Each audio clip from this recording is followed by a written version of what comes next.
بسم الله الرحمن الرحيم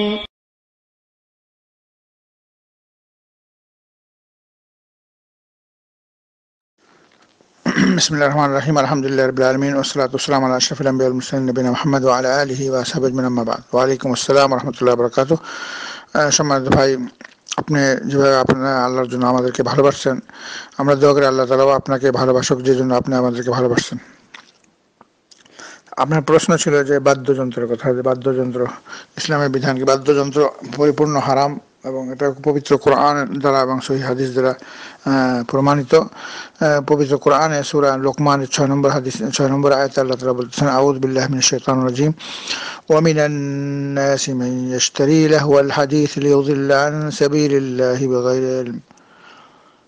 এখানে আল্লাহ রাব্বুল আলামিন বলতেছেন যে মানুষের মধ্যে অনেক মানুষ আছে যারা নাকি এই যে বাদ্যযন্ত্র দিয়ে মানুষকে পথভ্রষ্ট করে, আল্লাহ তাআলা তাদেরকে কঠিন শাস্তি দিবেন। সূরা লোকমানের 6 নম্বর আয়াত। এবং হাদিসে আল্লাহ রাব্বুল আলামিন বলেছেন, আনাস থেকে বর্ণিত, যে অবশ্যই আমার উম্মতের মাঝে ভূমিধস, পাথর, বৃষ্টি এবং চেহারার বিকৃতি ঘটবে যখন তারা মদ পানকে, নর্তকীর নাচকে দেখবে এবং বাদ্যযন্ত্র ব্যবহার করবে। বাদ্যযন্ত্র তারা হালাল করে দিবে, হালাল মনে করবে, এবং তারা এই অন্য নামে মদ পান করবে এবং বাদ্যযন্ত্রকে হালাল করবে। তো এটা আল্লাহ রাব্বুল আলামিন তাদেরকে এই শাস্তি দিবেন,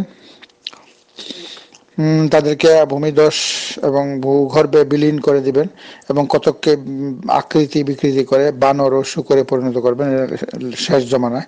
এই বাদ্যযন্ত্রকে যখন তারা ব্যবহার করবে, এখন তো বর্তমান যুগে বাদ্যযন্ত্রের অনেক প্রসার লাভ করছে, এই যুগটা এরকম ভয়ঙ্কর যুগ।